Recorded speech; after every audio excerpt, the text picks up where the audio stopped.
কেন এসেছি একটু জোরে বলেন। এখন জানি না কেন এসেছি, লজ্জা পাচ্ছি। লজ্জা কেন ভেঙে যায়, ঠিক আছে? আমি একজন নারী, আমি একজন মেয়ে, আর সেটা আমাদের শরীরের সাথে সম্পর্কিত, ঠিক আছে? আচ্ছা, তাহলে আমরা জানি আমরা আমার লক্ষ্য আমি এখনো মাসিক বা পিরিয়ড হয়নি। আজকে এটা জানার পরে আমি আশা করব তোমাদের যদি কোনো ভয় থাকে।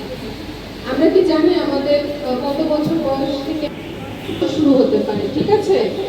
9 বছর থেকে 16 বছর বয়সের মধ্যে যে কোনো মেন্টালিটি কেয়ার থাকবো যে আমাদের কিন্তু যে কোনো সময় এই স্বাভাবিক যে শারীরিক এটা কতদিন থাকে, মাসিক যে চক্রটা বা মেনস্ট্রুয়াল সাইকেল কতদিন থাকে।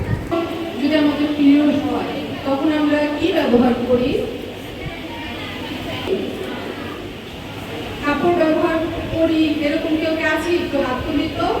একটা ব্যবহার করতে হয়, চেঞ্জ করতে হয় এবং এটা ডিসপোজাল বা জানি, সেটা সবাই জানি না, দু একজন জানি।